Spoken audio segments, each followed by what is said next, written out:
Welcome to Draconian, your podcast for news and updates in Hong Kong and Taiwan. I'm your host, William. Hi everyone, welcome to the 12th episode of the Draconian podcast. This is your host, William. Today, we'll be continuing our tradition to discuss news about Hong Kong and Taiwan, as we are facing in an era of uncertainty, sanctions, the war in Gaza, and different things happening at the same time. This volatile world, we probably need to know more about probably one of the continuously less stable regions in the world, in Hong Kong, and Taiwan Strait, and China. Let's start.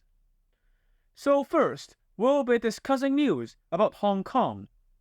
And now, this is the first topic about the District Council's elections, or in this case, the nomination period for the elections.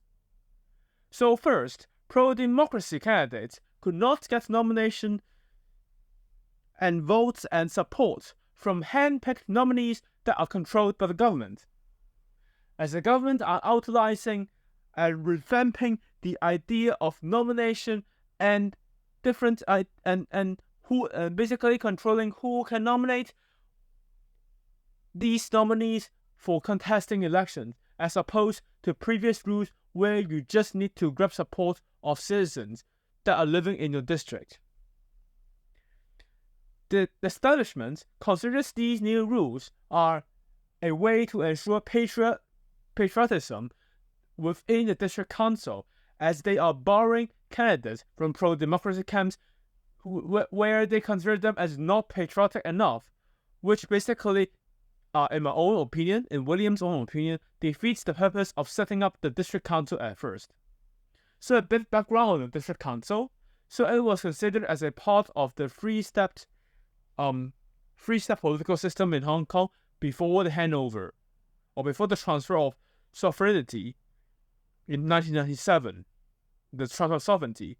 So in 1997, there were three different councils, or in this case, forming a three-step political system, where you have the district council dealing with basically very local matters, an urban council that deals with different things, or deals with cultural services in basically in two larger zones, the district urban council and the urban council itself, with the former basically handling things in the new territories and new towns, and the latter controlling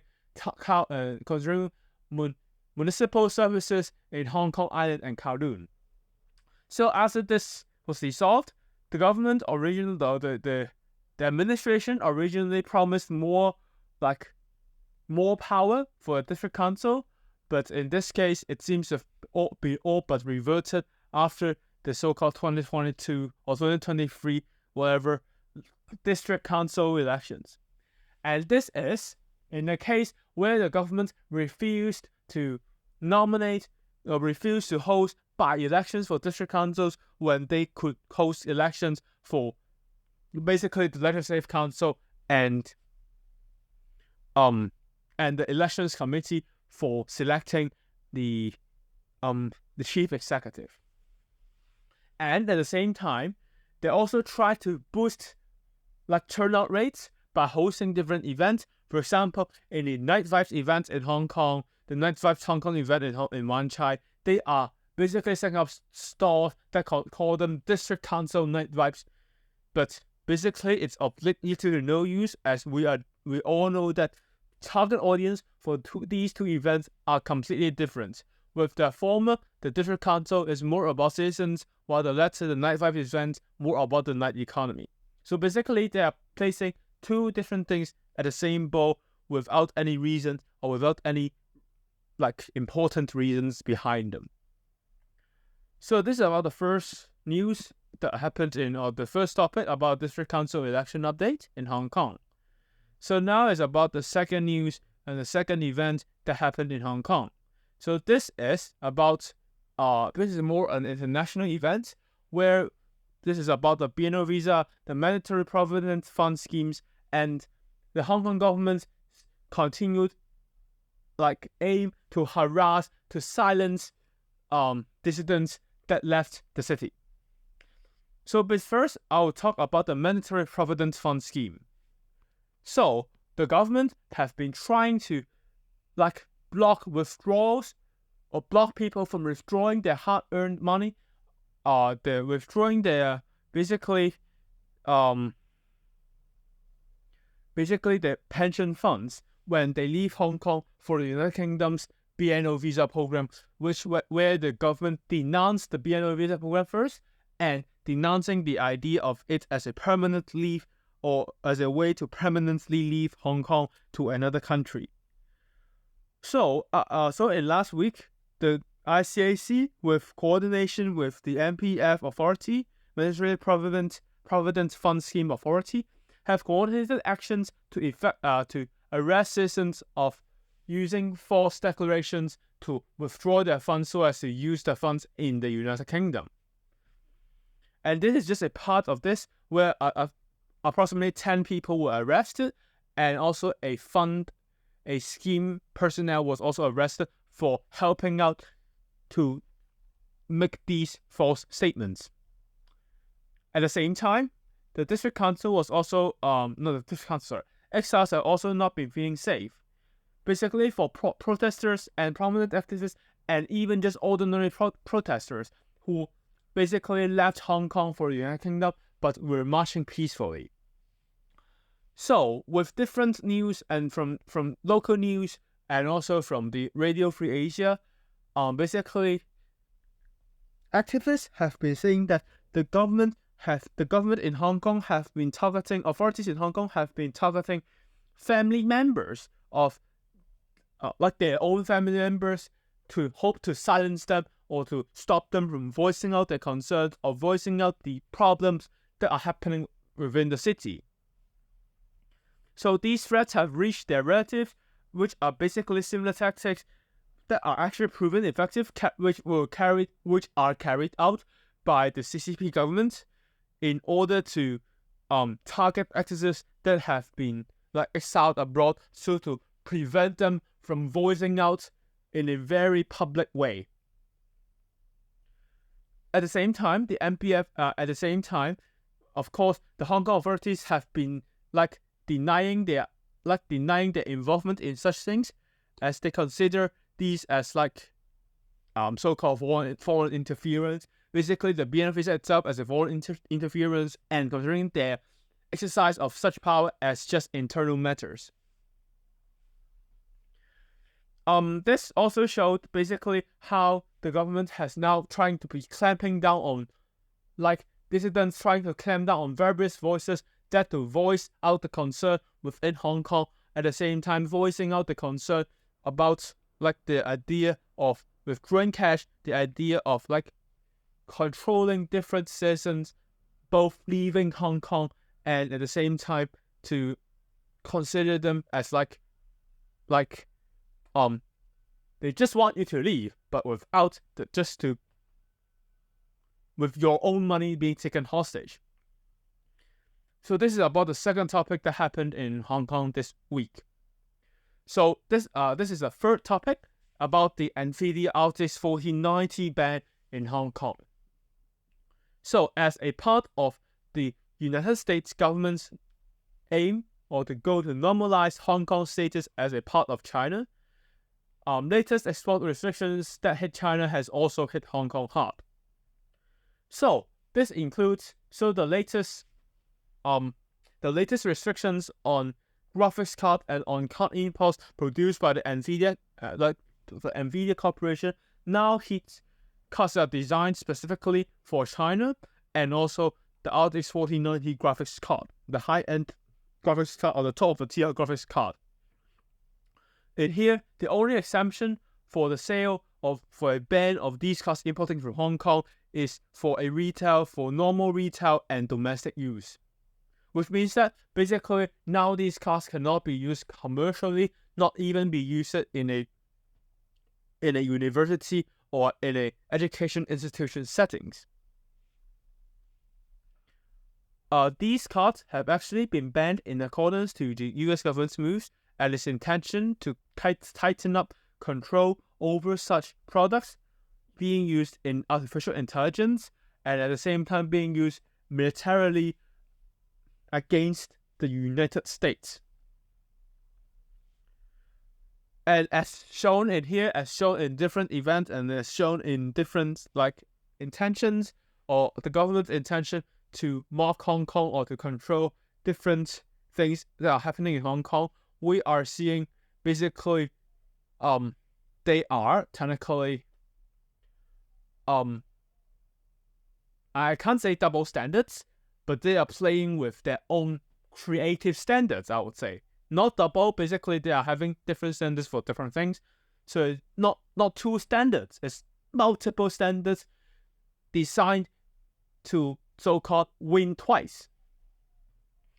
And for this case, the bans of these cards, basically Chinese authorities have been issuing strong word statements against this, and as these news didn't affect the majority of people in Hong Kong, the government were quite a little bit muted on these things.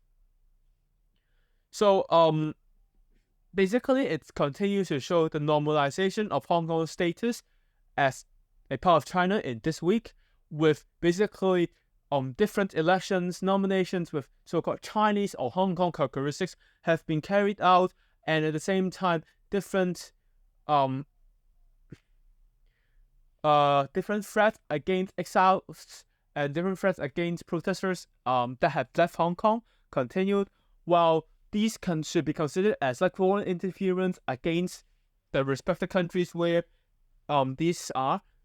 The Hong Kong authorities have considered these as internal things and considered this as basically internal issues, while mocking different restriction bans as an obstruction to commerce. Double standards. So these are about news that happen and topics that are so-called internationally related to Hong Kong, while at the same time should have in international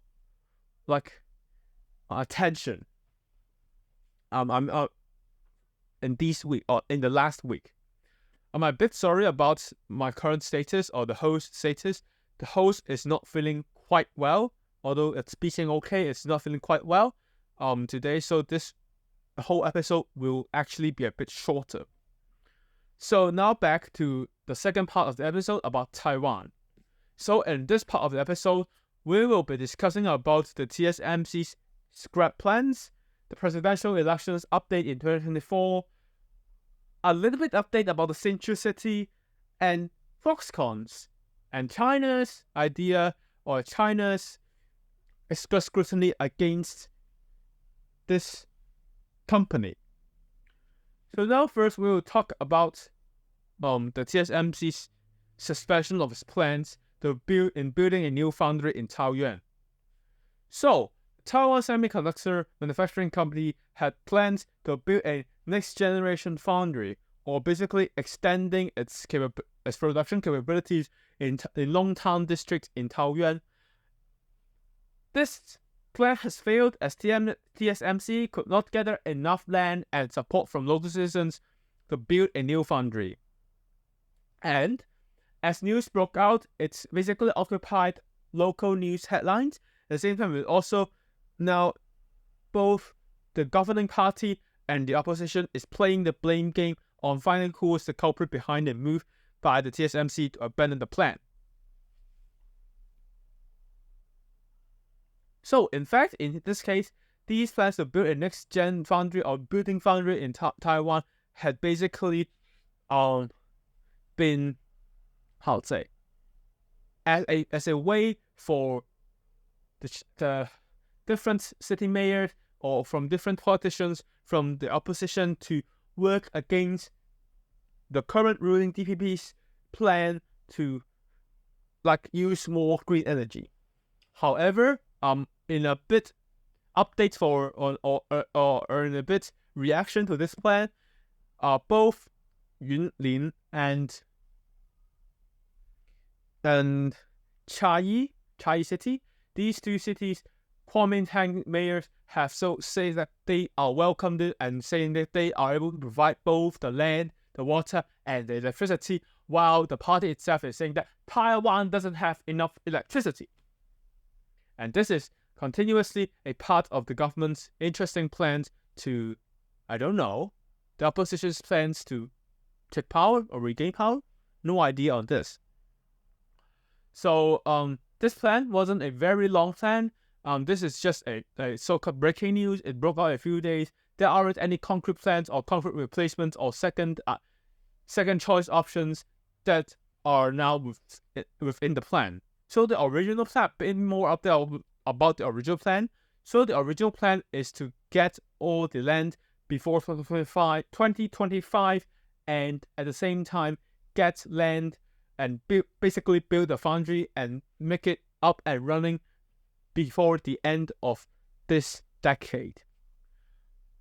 However, probably as things are now needs to basically got back to the drawing board as to seek a suitable land and then seek different approvals and then seek different support and permits and etc. And it's only after that when you can basically make the land. So this is about the first part of the Taiwan, what's happened in Taiwan last week. So the second topic is about updates to the presidential elections in 2024. So this week's topic, not only it is about the continuous attacks against Ma Wenjun, a legislative council who was accused of leaking national secrets outside of Taiwan, and its refusal to sign different non-disclosure agreements for confidential information. In this week, it's more about seeking so-called opposition unity.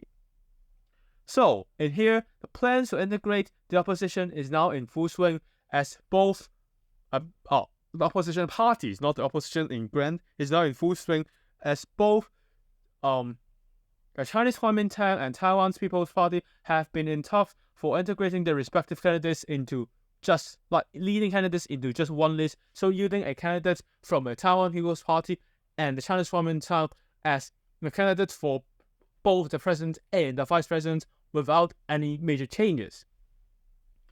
However, basically it was still under quite a lot of scrutiny as basically people are unable to determine whether or both parties, they have their own calculation, they have their own priorities, and it seems that these priorities have preceded over their intention or their guise or their will to just form one party list to yield for next year's presidential election.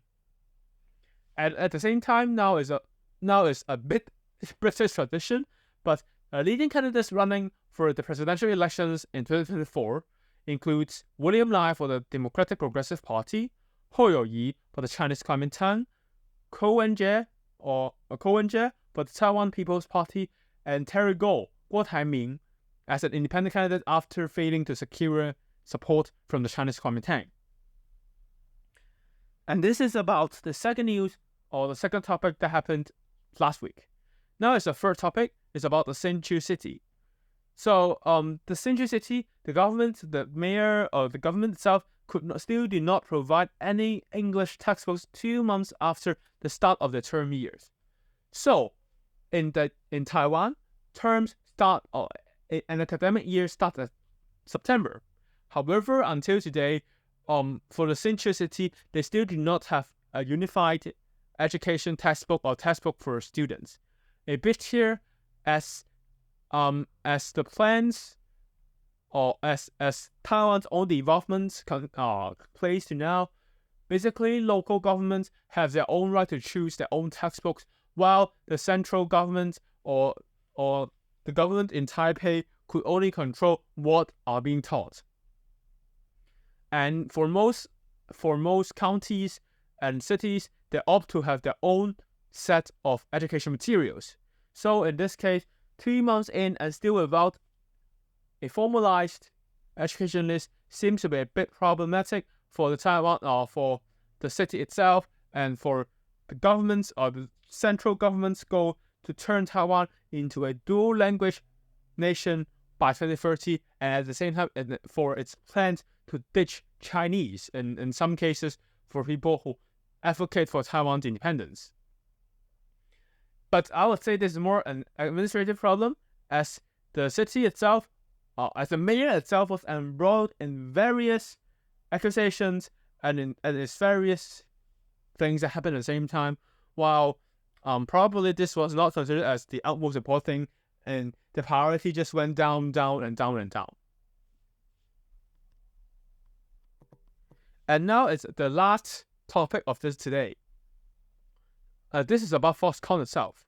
So Foxconn, founded by running candidate or one of the leading running candidates for next year's presidential election, Terrigal, has now faced a swift scrutiny for its business in China. So Foxconn is founded by Terrigal in the late 80s and late 90s, so as to to do an OEM or assembling the various technical products, with the most famous product as to assemble Apple's products annually. However, Foxconn is now facing extra scrutiny in China, especially for permits, basically from various charges, from permits to tax evasion charges to corruption charges, or bribing local officials to endorse permit itself, and basically any way to make them feel uneasy. Background. Basically, these are tools that China uses to intimidate foreign investors when these investors are not doing things that are in their favor. And in this case, as they're not doing in their favor, basically they are facing these extra scrutiny. However, the real intentions were not announced by Chinese authorities, and at the same time, as Terrigal is not a leading candidate for the race, probably it's for other reasons, but as basically real reasons still aren't here, and official reasons for all these actions aren't given, probably we still need to take a grain of salt for anything or things that are happening within Taiwan. So a bit sorry for a bit short episode when compared to an episode 10 and 11, as I'm not feeling well today, and at the same time I'm feeling a bit bad. So I'm still trying to make this episode as informative, with way less commentary, way less pause, and way less so-called flutters. So I hope that everyone can listen to this like in a more better sense, a more smooth sense. However, I still hope you find this episode informative. If you do, please subscribe to our podcast so you don't miss any single episode and updates about Hong Kong and Taiwan. Should you have any feedback, please let us know in the comments or drop us an email at william@dragonianpod.com. So, thanks again for listening. We will be back next week with more news, topics, hit news, incidents, major incidents, and things that come from Hong Kong and Taiwan. Have a safe, prosperous, and interesting week ahead. Goodbye!